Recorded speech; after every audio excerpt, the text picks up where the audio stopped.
इस देश के भीतर 8,000 प्रत्याशियों के बीच में वैसा प्रत्याशी जो 25 से 30 साल की उम्र के बीच में है, जो कभी एमपी नहीं रहा, कभी एमएलए नहीं रहा, उस एक नौजवान ने झारखंड की धरती से पूरे देश में निर्दलीय प्रत्याशी के तौर पर सबसे अधिक वोट हासिल किया। उसका नाम टाइगर जयराम महतो है। एक और प्रत्याशी ने निर्दलीय प्रत्याशी के तौर पर वोट उनसे अधिक लाया है, लेकिन वो एमएलए है वर्तमान में। मैं ये कह रहा हूं कि 25 से 30 साल की उम्र में इन 8,000 प्रत्याशियों के बीच में जो कभी एमपी नहीं रहा, कभी एमएलए नहीं रहा, कभी मुखिया का चुनाव नहीं लड़ा, इस देश में सबसे अधिक वोट लेकर के आया है। इस बात के लिए झारखंडियों को सलाम करना चाहता हूं। एक ऐसे दौर में जब ये लोग कह रहे थे इस देश में कोई हवा है, जब 20-25 हेलीकॉप्टर आसमान में उड़ रहे थे, इस देश के आदरणीय प्रधानमंत्री मोदी जी के नाम पर हवा की बात कही जा रही थी, इस देश में इंडिया गठबंधन के संदर्भ में बात कही जा रही थी, तब हम लोगों ने ये दिखाया कि झारखंड के अंदर कोई एक तीसरा फ्रंट भी है नौजवानों का, जो यहाँ पर जनता का दिल जीत सकता है और उसका वोट हासिल कर सकता है। ये साबित हम लोगों ने करके दिखाया है। इसलिए आप सबको मैं कहना चाहता हूं कि पूरे देश के राजनीतिक पंडित इस बात पर रिसर्च कर रहे हैं, इस बात पर अध्ययन कर रहे हैं कि ऐसे दौर में जब पैसे पूंजीपतियों के हाथों में है, जब राजनीति पूंजीपतियों के हाथों में है, जब सत्ता पूंजीपतियों के हाथों में है, जब यहाँ पर नेतागिरी करने के लिए बड़े बड़े गाड़ियां और बड़े बड़े पैसे चाहिए, तब यहाँ पर साइकिल और मोटरसाइकिल में पेट्रोल डला करके इतिहास लिखने की गाथा लिखी जा रही है। यही सबसे बड़ी बात है मेरे साथ। ये कितनी बड़ी बात है कि साल 2024 में एक आंदोलन लोकसभा के चुनाव में जाकर के राजनीति का रास्ता अख्तियार करता है और झारखंड के 8 सीटों पर चुनाव लड़के 8.5 लाख वोट हासिल करता है। ये अपने आप में बहुत ही गजब की बात है कि निर्दलीय प्रत्याशी के तौर पर झारखंड के लोगों ने हासिल किया है। मैं आप सबको ये कहना चाहता हूं कि आज पूरे देश के पत्रकार और देश के राजनीतिक पंडित, और मुझे कई लोगों ने फोन कर करके बताया कि दिल्ली में 2 बड़े राजनीतिक दलों की बैठक चल रही थी, समीक्षा बैठक हुई कि देश के 543 लोकसभा क्षेत्र में इंडिया गठबंधन की और एनडीए गठबंधन का परफॉर्मेंस क्या रहा। उन दोनों गठबंधनों के जो सबसे सीनियर लीडर हैं, उन लोगों के सामने जब डेटाबेस झारखंड के 14 लोकसभा क्षेत्र का रखा गया, तो उन लोगों को ये बताया गया कि झारखंड में एक तीसरा फ्रंट भी है जो इतना वोट हासिल कर लिया है। उन लोगों के माथे पर पसीने आया कि ये कौन नौजवान है, ये कौन जयराम महतो है, ये कौन पूरी टीम है। और उन लोगों का अंदर खाने अब ये चर्चा हो रही है कि नौजवानों को किसी भी तरीके से रोको, केस मुकदमा करो और किसी तरीके से फंसा करके जेल भेजो। इसकी साजिश को आपने चुनाव के दौरान भी देखा। लेकिन मैं ये कहना चाहता हूं, ये माता देवड़ी की धरती है, उनको प्रणाम करता हूं, नमन करता हूं और ये कहना चाहता हूं आप सबसे कि पुलिस की लाठियां हो चाहे झूठे एफआईआर हो, इस आंदोलन की आवाज को अब कोई रोक नहीं सकता है। ये अब इतिहास बना करके ही रुकेगा। ये बात बताना चाहता हूं। लोगों को लगता होगा कि ये नौजवान कहते थे कि चुनाव लड़ेंगे, कैसे लड़ेंगे, हम लोगों ने लोकसभा में लड़ करके दिखाया। और आपको ताज्जुब होगा, मैं कृतज्ञ हूं, मैं आभार प्रकट करना चाहता हूं, मैं नतमस्तक हूं। मैं नतमस्तक इसलिए हूं कि चुनाव प्रचार के दौरान पूरे गांव करके लोगों ने 10 रुपया, 20 रुपया, 25 रुपया इकट्ठा करके चुनाव को लड़ाया है। और मुझे लगता है कि इस देश के भीतर जनता जितना प्यार इस वक्त जेबी केसेस के साथियों को दे रही है, इस देश में कहीं नहीं मिलता होगा। मैं एक वाकया सुनाना चाहता हूं। मैं चुनाव प्रचार के दौरान रामगढ़ के इलाके में था। मैं थोड़ा जब भाषण दे रहा था तो मेरी आवाज उस वक्त नहीं निकली, तो एक माता जी आई, वो कहीं कि लगता है कि बाबू बहुत गला है, खाना न खाए पहले से बड़ी जोर से नहीं बोलूंगा। हम बोले कि हाँ सुबह निकले नहीं खा पाए। हम भाषण दे रहे थे, भाषण खत्म हुआ, हम अपनी गाड़ी में बैठने जा रहे थे। आपको विश्वास नहीं होगा, वो अपने घर से थाली में खाना लेकर के उसको कपड़े से ढक करके और मेरे कार के दरवाजे तक लेकर के आ गई। हमने कहा कि आपका खाना जरूर खाएंगे। हम उनके घर में जाकर के खाना बैठ करके खाए। ये प्यार आप लोगों ने जो दिया है, आप लोगों को बताना चाहता हूं कि इसको सूद समेत हम लोग वापस करेंगे। हम लोग किसी से समझौता करने वाले वाले नहीं हैं। शहादत मंजूर होगा लेकिन समझौता नहीं होगा, इस बात का आपको यकीन दिलाना चाहते हैं। हम लोगों ने यह प्रण कर लिया है कि झारखंड की धरती के लिए सब कुछ न्यौछावर करने के लिए तैयार हैं। हम सर्वस्व न्यौछावर करने को तैयार हैं। इस धरती को अब एक ऐसे गुलाम की जरूरत है जो यहाँ के लोगों को हक अधिकार दिला सके। और झारखंडियों, आप लोगों से कहना चाहता हूँ, आप तमाम बड़े बुजुर्गों से कहना चाहता हूँ कि बड़े मुश्किल से ये एकजुटता बनी है। 24 दिसंबर 2021 की वो तारीख थी जब इस आंदोलन की शुरुआत मात्र 13 लोगों ने की थी और आज झारखंड के 3 करोड़ लोगों तक ये आवाज पहुंच गई है। ये आपकी ताकत है मेरे साथियों। लोग हम लोगों से ये पूछते हैं क्या कि सब खतियान के मुद्दे पर तुम लोग इस लड़ाई को लड़ लोगे? क्या खतियान के मुद्दे पर सिर्फ बहुमत हासिल कर लोगे? क्या सिर्फ खतियान के मुद्दे पर तुम लोग झारखंड में सरकार बना लोगे?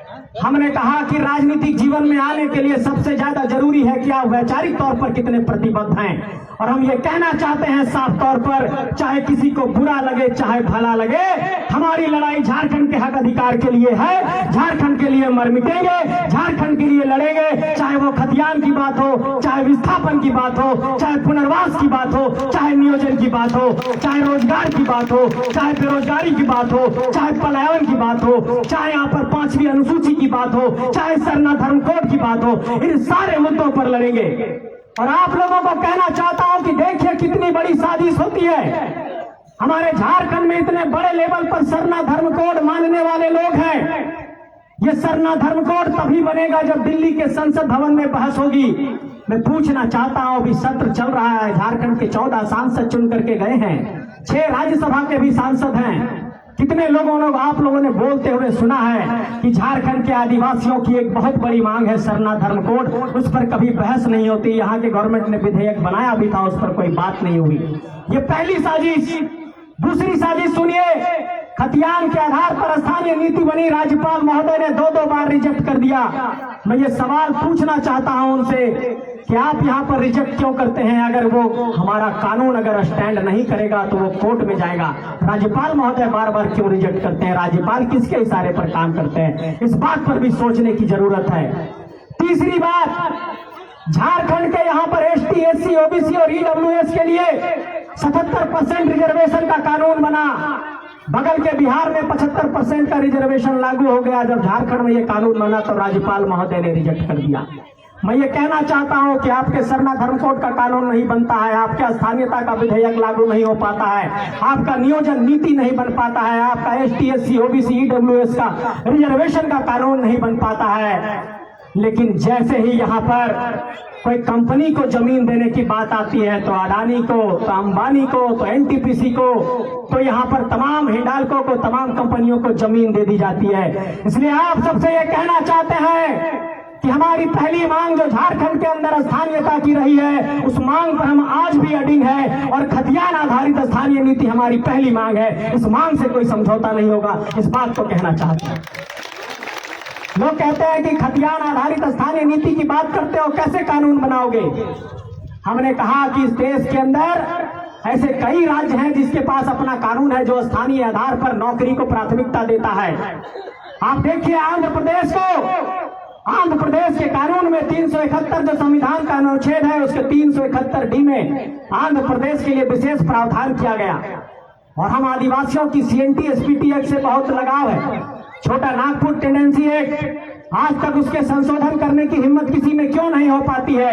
क्योंकि वो संविधान के 9वें अनुसूची में शामिल है और संविधान के 9वें अनुसूची में जब कोई कानून शामिल हो जाता है तो राज्य सरकार उसका संशोधन नहीं कर सकती है। इसलिए हम ये कहना चाहते हैं कि झारखंड की स्थानीय नीति को बार बार समानता के अधिकार के बुनियाद पर जो कोर्ट में रिजेक्ट किया जाता है उसको बचाए रखने का एकमात्र रास्ता है कि झारखंड के स्थानीय नीति के कानून को भी 9वीं अनुसूची में शामिल कर दिया जाए। और इसके लिए जरूरी है कि देश के संसद भवन में बहस हो।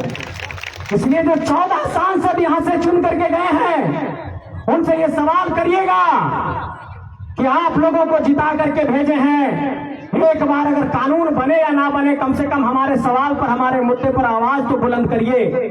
मैं साथियों आप लोगों को बताना चाहता हूं, मेरे कई साथी हैं, आज तक में इंडिया टुडे में, NDTV में हमारे साथी कहते हैं कि आप लोगों का झारखंड का मुद्दा कभी नेशनल मुद्दा नहीं बन पाता है। जब भी पूर्वोत्तर भारत की बात होती है, नॉर्थ ईस्ट की बात होती है, ईस्ट जोन की बात होती है, उड़ीसा चर्चा में रहता है, बिहार चर्चा में रहता है, छत्तीसगढ़ चर्चा में रहता है, बंगाल चर्चा में रहता है, झारखंड को बिहार के साथ समेट करके चर्चा कर दिया जाता है। हम ये कहना चाहते हैं कि 15 नवंबर 2000 की तारीख को ये बिरसा मुंडा की धरती अलग हो चुकी है और इस धरती के लिए हमें अलग कानून चाहिए, अलग नीति चाहिए, अलग नियम चाहिए, अपने लोगों के लिए रोजगार चाहिए, अपने विस्थापित लोगों के लिए पुनर्वास चाहिए। ये इसी बात की लड़ाई है। मैं ये साफ तौर पर कहना चाहता हूं कि जिन लोगों को इस बात का संदेह होगा कि ये कानून कैसे बनेगा, तो आप लोगों को बताना चाहता हूं कि 3 मार्च 1982 को ही खतियान आधारित स्थानीय नीति का कानून बन गया था और उसी दौरान झारखंड के हमारे अध्यक्ष जी टाइगर जयराम महतो जी का भी आगमन हो गया है, वो भी पहुंच चुके हैं। मैं अपने संबोधन को आगे बढ़ाता हूं तो मैं ये कहना चाहता हूं आप सबको साथियों कि 3 मार्च 1982 को जब बिहार झारखंड साथ था तब हमारी स्थानीय नीति बनी थी और तब ये कहा गया था 15 नवंबर 2000 की तारीख को बिहार राज्य पुनर्गठन अधिनियम 2000 में कि झारखंड में भी वही कानून लागू हो सकता है जो बिहार में लागू है। सिर्फ जहां जहां बिहार शब्द है वहां झारखंड शब्द करना है, लेकिन इसके बावजूद भी हमारा ये कानून लागू नहीं हो सका। इसलिए कहना चाहते हैं कि ये बिरसा की धरती, ये निर्मल की धरती, ये सिद्धू कान्हू की धरती, ये टिकैत उमराव की धरती, ये वीर बुद्धू भगत की धरती, ये नीलांबर पीतांबर की धरती, ये शेख भिखारी की धरती। आप लोगों को ये बताना चाहता हूं कि ये राज्य कोई भीख में नहीं मिला है, ये राज्य वर्षों संघर्षों के बाद मिला है। इस राज्य को बनाने के लिए हमारे लोगों ने अपना खून और पसीना बहाया है। इसलिए आइए इस लड़ाई को साथ दीजिए। अगर इस बार आप लोगों ने साथ नहीं दिया तो आने वाली पीढ़ियां ये सवाल करेगी। जो बच्चे आज माँ की गोद में यहाँ पर धूप में हैं, वो बच्चे 15-20 साल बाद ये सवाल करेंगे कि जब झारखंड के लिए लड़ाई लड़ी जा रही थी तब आप कहाँ थे। तब आपको कहने का ये साहस रहेगा कि उस वक्त हम भी ताऊ मैदान में खड़े होकर इस आंदोलन का साथ दे रहे थे। इसलिए अगली पीढ़ी के लिए हम लोगों की उम्र हो गई 20-30 साल, हमारे परिवार के गार्जियन लोगों की उम्र हो गई 60-70 साल, हम लोगों का उम्र निकल गया। लेकिन आने वाली जो पीढ़ी है उसके स्वर्णिम भविष्य के लिए, उसके सुनहरे भविष्य के लिए झारखंड को संवारना होगा। और मैं फिर से आप लोगों को बता देना चाहता हूं कि हम लोग झारखंड में झारखंडी मुद्दे पर चुनाव लड़ने के लिए आ रहे हैं। चुनावी राजनीति में हम लोगों ने कदम रख दिया है, किसी से कोई समझौता नहीं होगा।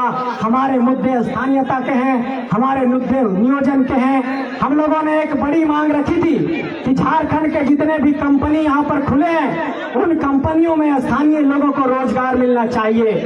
लेकिन कल मुझे बड़का गांव के एक साथी ने फोन किया कि मेरी जमीन चली गई एनटीपीसी की परियोजना में, और जब आकर जाकर के मुआवजा लेने जा रहे हैं तो जिला भू अर्जन कार्यालय के पदाधिकारी 10% की मांग करते हैं।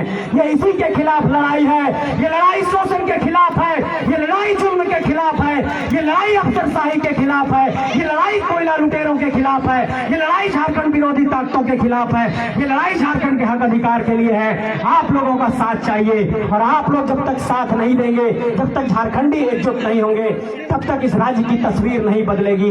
इस देश के भीतर एक बहुत बड़ा हम लोगों ने लकीर खींच दिया है, झारखंड के अंदर भी एक बहुत बड़ी लकीर खींची जा चुकी है और सभी लोगों ने इस बात का लोहा मान लिया है कि झारखंड के नौजवानों में ताकत है।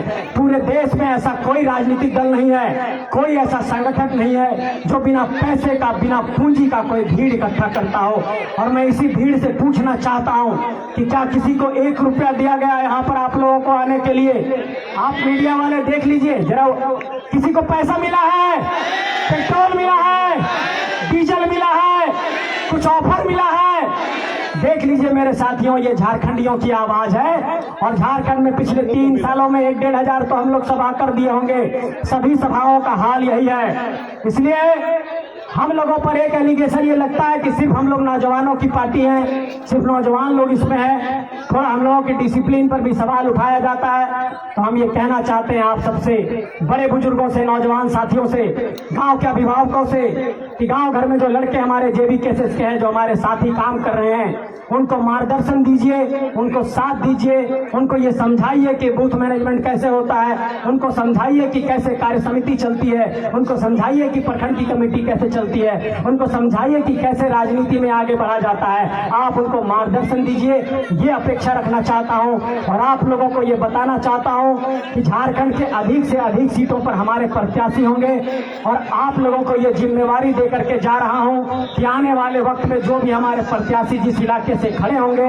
उसके प्रचार की जिम्मेवारी आप लोगों को उठानी होगी, उनके लिए आपको काम करने की जिम्मेवारी उठानी होगी, उनके लिए जलपान की जिम्मेवारी आपको उठानी होगी, उनके लिए 10-5 रुपया इकट्ठा करने की जिम्मेवारी आपको उठानी होगी। ये आपकी लड़ाई है, ये झारखंडियों की लड़ाई है, ये एक झारखंडी जनमानस की लड़ाई है, ये किसी एक व्यक्ति की लड़ाई नहीं है, ये एक नए इनकलाब की आवाज है। इस इनकलाब की आवाज को आप सब साथ दीजिए। और अगर आज की तारीख में इस इनकलाब को हम लोग मुकम्मल नहीं करते हैं, इस लड़ाई को अभी पूरा नहीं करते हैं, तो हम लोगों पर एक बहुत बड़ा सवाल खड़ा होगा। हर लोग कहता भी है, हम लोग गांव घर जाते हैं तो अभी कुछ लोग बोलता है कि एलपीएल नेता बनेगी, चुनाव लड़ल थी, हार गई थी। हमने कहा कि जंग के मैदान में हार और जीत उसी को मिलती है जो लड़ाई में लड़ता है। हम कम से कम लड़ने तो गए, घर बैठे नहीं रहे। इस बात को आपको बताना चाहता हूँ, इसलिए फिर से हम लोग लड़ने के लिए आ रहे हैं। तुरंत 8 लोकसभा में लड़े हैं, अगर 5-5 विधानसभा भी होगा, किसी में 6 विधानसभा 1 लोकसभा में, मान लिया जाए कि 8 × 40 विधानसभा में तुरंत चुनाव लड़े हैं। लोगों ने अपना डीजल, पेट्रोल, संसाधन, खाना पीना 10, 20, 50, 100 रुपया सब दिया है। फिर इतने बड़े बड़े पूंजीपति, कोयला माफिया के बीच में फिर चुनाव लड़ना है, तो हम लोगों के पास इतना संसाधन नहीं है। इसलिए आप लोगों से ये कहना चाहता हूँ कि जिन लोगों ने हम लोगों को वोट दिया, उनके अंदर ये संतोष है कि हमारी उंगली में अगर नीली स्याही लगी, हमने ईवीएम पर बटन दबाया तो झारखंडी हक अधिकार के लिए दबाया, और 2024 में फिर से विधानसभा में दबाना है तो झारखंडी हक अधिकार के लिए दबाना है। गांव भर में 500 रुपया में, दारू में वोटों को प्रभावित करने की कोशिश की जाती है। लोग कहते हैं कि जनता बिक गई। हम जनता को दोष नहीं देना चाहते हैं। हमारी बौद्धिक क्षमता, हमारी शैक्षणिक वृद्धि, हमारा जो शैक्षणिक तौर पर जीवन में इम्प्रूवमेंट होना चाहिए था, वो हो नहीं पाया। हमारे लोग समझ बूझ नहीं पाते हैं, उनके पास रोटी के लाले हैं, खाना नहीं खा पाते हैं। कोई आता है, बहलाता है, फुसलाता है, वो स्वीकार कर लेते हैं। लेकिन मैं इस बात को बहुत अंदर दिल से कहना चाहता हूं कि हर एक झारखंडी के अंदर झारखंडी होने का दर्द है, और इसको इस बात का दर्द है कि झारखंड की माटी कैसे संवरेगी, यहाँ के लोगों को हक अधिकार कैसे मिलेगा। इसलिए आप सबसे ये कहना चाहते हैं कि बिरसा मुंडा की धरती पर, बिरसा मुंडा के 15 नवंबर 2000 की तारीख जो हम लोगों को यहाँ पर जयंती के तौर पर 15 नवंबर मनाते हैं, और झारखंड अलग होने की भी तारीख है, वहां पर हमने देखा कि सेंट्रल गवर्नमेंट ने उसको जनजातीय गौरव दिवस मना दिया।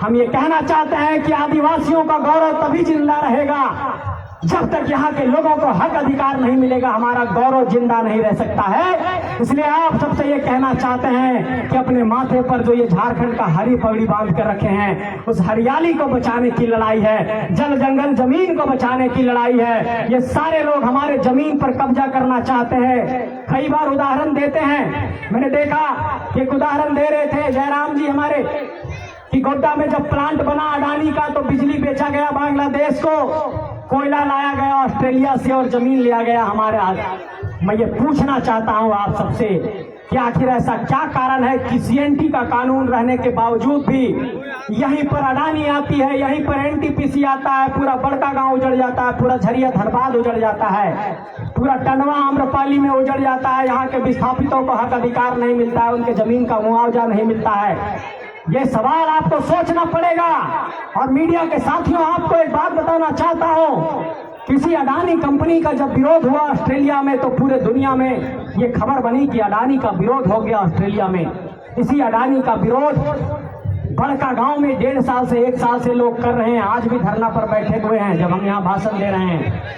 और उनके सवाल को संसद भवन में किसी ने एक बार उठाया नहीं, उनका न्यूज कभी नहीं बना।